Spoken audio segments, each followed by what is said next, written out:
Olá Nádia, bem-vinda ao Pode Entrar. Gostava de começar por pedir para falares um bocadinho de ti, para te apresentares quem é a Nádia, como é que tem sido a tua evolução e a evolução profissional e depois entrarmos aqui de onde é que nasceu este projeto para o qual também te convidei, o Vamos Brincar na Rua, e falarmos aqui um bocadinho sobre esse tema. A Nádia é freelancer e trabalha em escrita e tradução já há muitos anos. E apesar de minha formação não ter nada a ver com crianças nem pedagogia, o Vamos Brincar na Rua surgiu de uma vontade, depois de ter tido um filho, que tem agora 3 anos, de que ele tivesse o mesmo tipo de infância aproximada que eu tive, que foi também muitas vezes passada a brincar na rua. E comecei a perceber-me que, apesar de viver no que eu acho que é o melhor bairro de Lisboa, não tinha essa oportunidade. E depois apercebi-me que também não tinha essa oportunidade em bairro nenhum de Lisboa, portanto não era um problema do sítio onde eu vivia.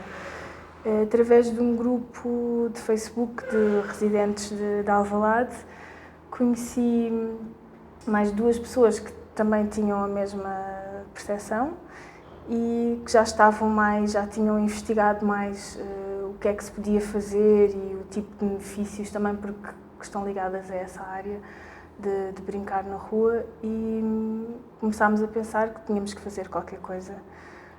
E foi aí que começámos a fazer um projeto para abordarmos a junta de freguesia. Dizes que viveste a tua infância toda em Alvalade? Não, em Lisboa. Em Lisboa, não em Alvalade, Sim, mas na altura sentias que havia liberdade para se brincar na rua, que tu própria fizeste isso, vivendo na própria cidade, mas que hoje em dia não, e nomeadamente no bairro onde vives. Sim. Quem é que fundou o projeto? Falaste de mais 2 pessoas? Somos 3. São da área de... Portanto, nós somos 3, portanto sou eu, a Ana e a Guida, que a Ana e a Guida estão ligadas à área da infância em várias vertentes. Okay. E então já tinham uma percepção do tipo de coisas que se fazem e mesmo de todo o fundamento pedagógico ligado a isso. Sendo que isto abarca muitas outras coisas, não é? A própria cidade, o design urbano, a maneira como as pessoas vivem hoje em dia. Era aí que eu ia entrar, ou seja, o vosso objetivo principal era então como é que eu ponho o meu filho e os filhos das outras pessoas a brincar na rua. Sim. Mas que pode embarcar, na verdade, uma série de outros temas associados à sociedade, Exatamente. não só com o brincar na rua. Sim. Portanto, nós, por exemplo, no início abordámos a junta de freguesia no intuito de fechar ruas para que as crianças pudessem usufruir da estrada para brincar. E depois percebemos que não ia funcionar assim. Não? Nós não podíamos fazer logo isso. Ok.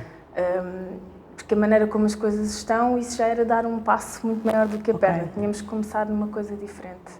E foi aí que a própria junta nos sugeriu utilizarmos espaços que não tivessem que ser fechados.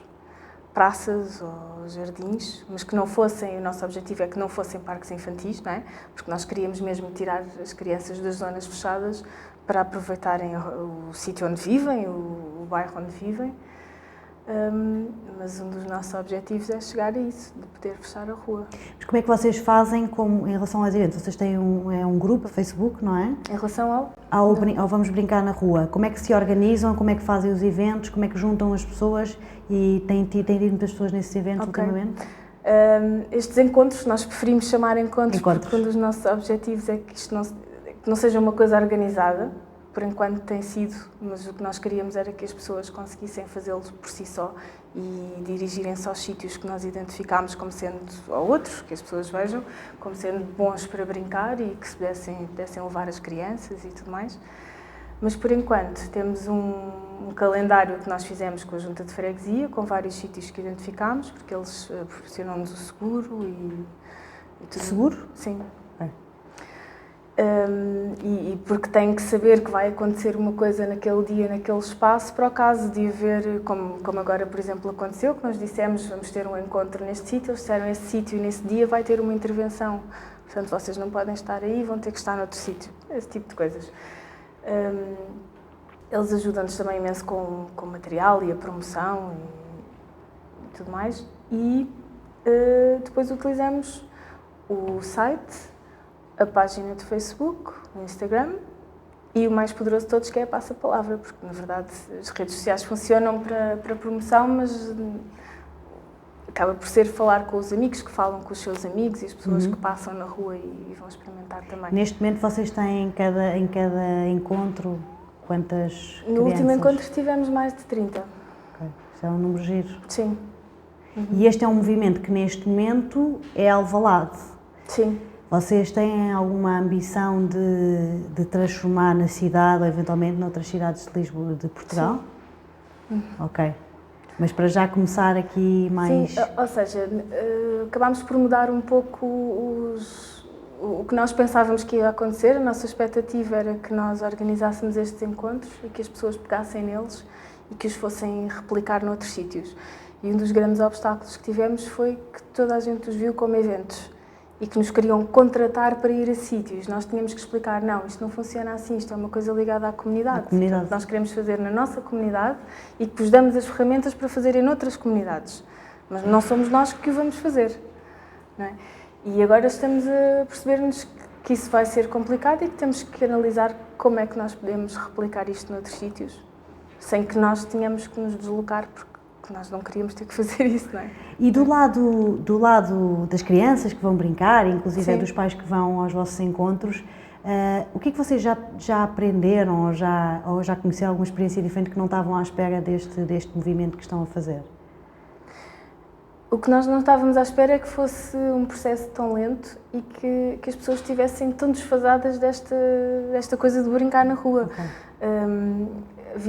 Um dos aspectos que nós temos dos encontros é que não usamos brinquedos já feitos, brinquedos pelo conceito que conhecemos de brinquedos. Usam papel, então o que nós fazemos é, temos algum material que a Junta de Freguesia nos proporciona, que é as tintas e o giz e o papel, e tudo o resto nós colaboramos com lojas do bairro e vamos buscar caixas de cartão, restos de tecido, qualquer material que eles tenham. Reutilizado, ou seja, que eles já não precisem das Sim, lojas. que já não precisem, há mesmo coisas que a maior parte das pessoas chama tralha.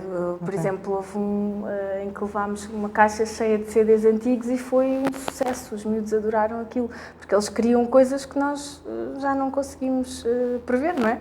Sim. E que para eles é muito divertido. Então, nesse aspecto, ainda é uma grande mudança, porque as pessoas ainda aparecem e perguntam: eu devia ter trazido o quê? Eu não trouxe nada. Mas não, está tudo bem. Até houve uma criança que disse: não precisas trazer nada, aqui nós fazemos os nossos brinquedos. Que giro.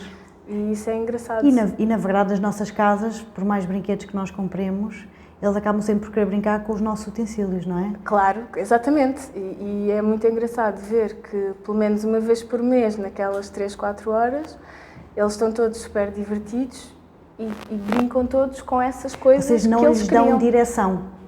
Tomem, está aqui o material, façam o que vocês quiserem. Então, nós chegamos lá, espalhamos o material e eles vão-nos pedindo ajuda ou não para alguma coisa que queiram fazer, mas depois orientam-se sozinhos. Eu acho especialmente interessante, eu como mãe também, sinto muito isso em geral e quando comecei a ver o vosso movimento identifiquei-me imenso. Porque sinto que a forma como a cidade está construída, a forma como nós vivemos a nossa vida de trabalho, é muito de defesa dos nossos filhos em casa e de não lhes proporcionar isso. Portanto, logo à partida, isso deu-me imensa atenção para ter esse cuidado e levar o meu filho todos os dias ao jardim e ter essa atenção, escolher uma escola a que ele possa ir a pé até à escola, o que é espetacular e que pouca gente tem esse privilégio. E era isso que eu gostava de perguntar agora, entrando um bocadinho no tema geral da vida dos filhos e como é que nós proporcionamos esta infância e às vezes os problemas que podem decorrer daqui. O que é que tu sentes hoje em dia que são as diferenças face ao que havia na nossa infância ou até inclusive na infância dos nossos pais? Eu diria na nossa, por exemplo, no meu caso seria muito mais na terra e não em Lisboa, que tinha essa liberdade e fazia exatamente tudo o que queria, entrava a casa às horas que queria, sem grandes problemas, os meus pais não tinham medo que eu fosse roubada. Mas como é que tu achas que está hoje em dia a sociedade, que medos é que as pessoas têm pelos filhos que impede esta liberdade de brincadeira? Hoje em dia eu acho que até diria que é o motivo pelo qual as pessoas têm muita reticência em deixar os miúdos brincar na rua e quando se fala com alguém sobre isso toda a gente diz o mesmo, tem medo que seja raptado, que é uma coisa inacreditável, porque se nós formos ver, em Portugal não existem casos de raptos. Okay. Não existem casos de raptos registados. Temos, no ano passado, ou há 2 anos, houve um caso muito mediático. Uma miúda que desapareceu no jardim, não? Que já foi há muitos anos, fala-se sempre disso, mas na verdade foi o único. O que acontece, que os jornais falam muito, dizem houve um aumento de raptos parentais, que é uma realidade completamente diferente. Estamos a falar de casais divorciados, em que um dos progenitores leva o filho da escola sem autorização, isso é considerado um rapto parental. Isto não é uma preocupação quando se deixa as crianças a brincar na rua, não é? Mas acaba por ser o medo da maior parte das pessoas e nós achamos que isso tem muito a ver com a disseminação desse tipo de notícias nos mídias, o acesso que temos a histórias que aconteceram num sítio ou noutro, as notícias falsas também, e acaba por ser um medo que não é real. E achamos mesmo que se vir mais pessoas na rua, porque depois essa é outra questão, quer dizer, eu vou pôr os meus filhos a brincar na rua, mas não está mais ninguém a brincar na rua, é um bocado estranho, não é? Mas se houver muita gente na rua, se calhar eu já não tenho esse medo. Qual é que é para ti um exemplo em que tu te inspires e tu sintas que podia ser a evolução da nossa cidade e da nossa forma de estar com os nossos filhos? Sim, cidades europeias, que também dentro do que eu conheço, inspiro-me muito em Berlim. Okay, porque acho que é uma cidade em que também está desenhada de uma forma diferente, por bairros, em que as pessoas conseguem fazer toda a sua vida dentro de um bairro. E em que eles são desenhados de uma forma em que as crianças têm muito mais liberdade para se movimentarem nesse bairro.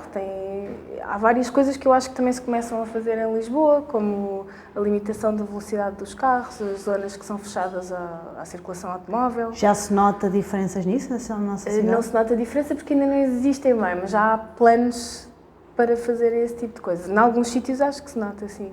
Aquela ideia que vocês tinham no início, quando foram lançar o movimento de fechar as ruas para brincadeira, que já se vê, não é? Noutros movimentos internacionais. Quando é que vocês acham que vão conseguir, que vai ser aceito fazer este tipo de... Este ano ainda? Acho que sim. Esperamos que sim. Porque mesmo que nós temos no dia-a-dia os nossos parques infantis, que há bairros que têm e outros que não têm, são considerados, em geral, maus para o desenvolvimento da nossa criança porque são muito seguros. São fechados, são almofadados. Como é que tu achas que é o parque infantil ideal? Parque infantil ideal, e eu acho que em Lisboa também se caminha para aí. Sei que esses parques infantis almofadados e seguros estão a acabar, felizmente, e os novos que se criam são diferentes. É um parque que deixa que as crianças corram riscos que são necessários para o seu desenvolvimento físico, social, tudo. Se eles tiverem um espaço que é ultra seguro, eles nunca vão conseguir fazer isso. E para além disso, nós temos espaços ultra seguros e limitados, e eu lembro-me sempre de uma história de uma amiga alemã que a filha veio a Portugal e me perguntou se os parques eram todos iguais, se era sempre o mesmo replicado, porque ela tinha ido a vários parques e ela achava que eram todos o mesmo, porque eles são de facto todos parecidos, são todos feitos pela mesma empresa, não é? E acaba por ser uma coisa que não é assim tão benéfica para eles, e os pais depois acabam por ir aos parques com as crianças e ficar colados às crianças no parque o tempo todo. Quase a levantar, não é? Que nem sequer é o intuito do parque em si, não é? Quer dizer, porque é que o parque é fechado? Não é para os pais poderem lá estar com as crianças fechados dentro do parque. Mas porquê é que os pais já trabalham? Ou seja, entrando um bocadinho do tema dentro do parque, eu própria tento estar, sempre quando o meu filho era um bocadinho mais novo, estava a estar sentada e olhar para ele simplesmente e vê-lo a brincar. Mas o que acabava por acontecer, e aqui no bairro de Alvalade também, é que eu via outros pais a irem ajudar o meu filho a subir ao escorrega, quando eu própria não precisava que ele tivesse ajuda. De onde é que isto vem? De onde é que surge? Porque é que os... Ou seja, misturamos aqui um bocadinho de temas, mas no fundo estamos todos à volta da liberdade e de dar esta liberdade aos nossos filhos crescer e errar, etc. Foi o que os nossos pais nos ensinaram a fazer? Porque é que nós damos tanta segurança e estamos tão em cima dos nossos filhos? Mas eu não sei explicar bem isso, mas penso que há uma cultura maior de medos, não é? As pessoas não querem que se magoem, não querem que façam uma coisa. Em relação Pois há pessoas que têm vivências diferentes com isso. Não... Sei que eu própria sinto que também talvez terei tido isso e é uma coisa contra a qual eu luto. Sim. Às vezes apetece-me ir ajudá-lo ou levantá-lo do chão e há uma pessoa que nós usamos muito como inspiração, que é o professor Carlos Neto, que dizia sempre tenho que fechar os olhos e esperar que corra tudo bem. Que às vezes é mesmo isso. E se calhar é uma coisa que as pessoas não pensam muito. Pois.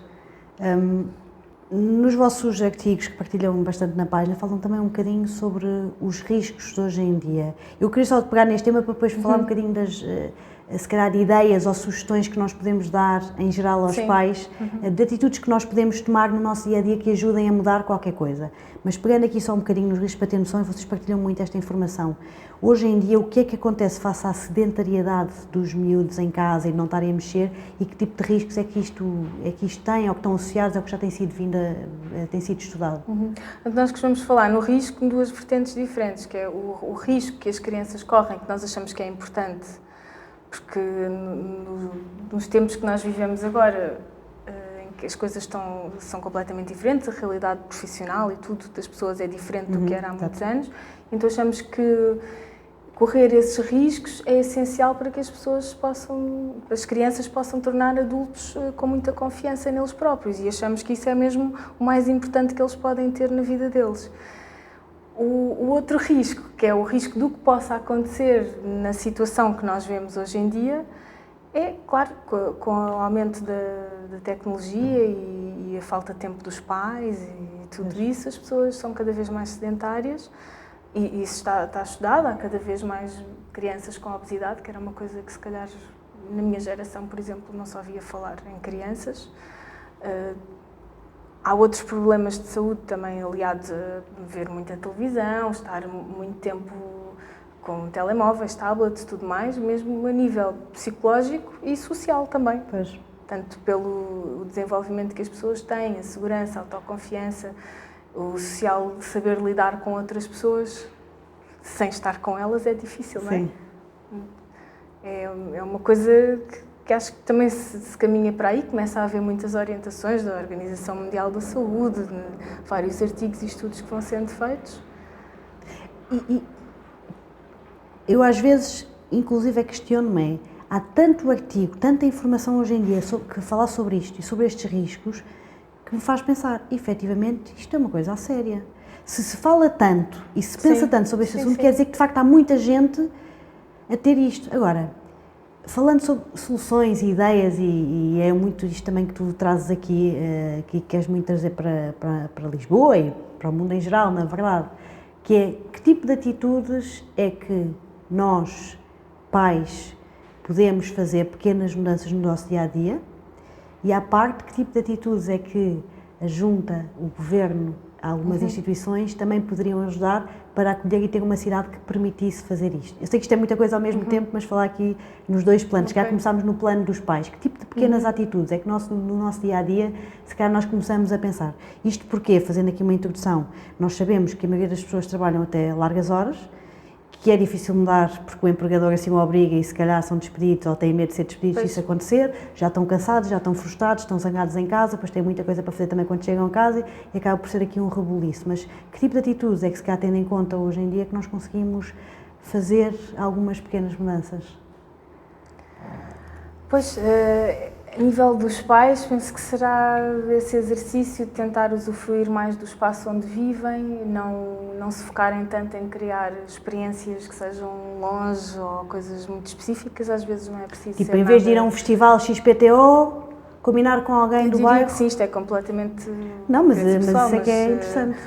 Às vezes são coisas simples que lhes proporcionam experiências tão enriquecedoras como qualquer outra coisa que nós achamos que seja muito melhor, não é? Preciso... Sim, mas para um pai que chega a casa, um pai e uma mãe que chegam a casa às 7h30, 8h, é a hora de jantar do filho.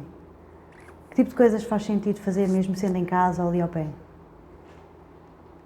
Eu acho que isso depende imenso do sítio onde as pessoas vivem, do tipo de coisas que as pessoas gostam, mas é um pouco analisar a maneira como a vivência que nós queremos dar aos nossos filhos e a nós próprios, porque isto depois acaba por tocar muito nos pais. Nós temos visto que as próprias pessoas que vão aos encontros, os próprios pais ficam a falar sobre isso e querem ir ao próximo, porque acaba por ser uma experiência sociológica para os pais também, não é? Que conhecem outros pais, que vivem na mesma zona. Exatamente, ou seja, conhecer as outras mães e outros Sim, pais e que brincam moram também. Sim. Nós, do último encontro, tínhamos imensas fotografias de pais a fazer desenhos com giz no chão, que é uma coisa que se calhar não se sentiriam tão abertos a fazer se estivessem sozinhos. Mas penso que é uma coisa muito pessoal, as pessoas têm que analisar aquilo que gostariam que acontecesse e um pouco tentar ir nesse sentido. Eu percebo que haja imensas pressões a nível profissional, acho que cada um depois tem que ver o que é que consegue fazer sobre isso, não é? Há um tema relacionado com isso. De facto, eu acho que às vezes, isto é uma opinião muito pessoal, mas no dia-a-dia nós às vezes assumimos, enquanto pais, que os momentos que vamos viver dos nossos filhos é aquele momento de brincadeira. Eu vou planear ali e vou brincar com ele. Quando na verdade acaba por ser o momento da vivência. É o momento em que ele está a tomar banho, é o momento em que eu lhe estou a dar o jantar, é o momento em que eu estou a prepará-lo para a cama, e fazer disso também momentos a 2 ou a 3, ou a mais, se houver mais filhos em casa, e aproveitar e fazer também alguma brincadeira e ter alguma capacidade de, não sei, eu estou a misturar o tema, mas isto se calhar às vezes para os pais que não têm a mesma disponibilidade de tempo, não sei muito bem, não é muito óbvio. Pois, eu sinceramente que acho que já estou a entrar em coisas que não são de facto a minha área, isso é a minha experiência e não quero estar a dizer o que é que eu acho que as pessoas devem fazer ou não, mas isto que eu estou a falar é mais a nível de aproveitar a rua. Depois dentro de casa acho que depende de cada um. Pois aí também entramos noutros temas que já dava, é muita coisa, dava para outras sim, então falando na rua, voltando a este tema, para também entrarmos aqui mais numa fase final, que tipo, associando também aquilo que vocês estão a procurar e aquela ideia que já mencionaste de projetos que já existem em Londres e nos Estados Unidos e em outros países, de se poder fechar ruas permanentemente ou temporariamente para os miúdos brincarem na rua, que tipo de atitudes de Lisboa ou de mudanças que deveria haver, falo especialmente na nossa cidade, mas depois pode-se replicar pelo país inteiro, para permitir também esta vivência mais na rua, no bairro, no brincar? Aquilo que nos inspirou foi um projeto que existe, começou em Bristol, penso eu, que é o Playing Out. E o que eles fazem é criar um mecanismo em que as juntas de freguesia de todo o Reino Unido, as pessoas podem dirigir-se à sua junta e dizer: eu agora vou querer fechar esta rua no dia tal, destas horas a tais horas. E eles proporcionam material, aquelas barreiras, pronto, para as pessoas saberem que a rua está fechada, e as pessoas aproveitam aquela rua, os vizinhos dessa rua.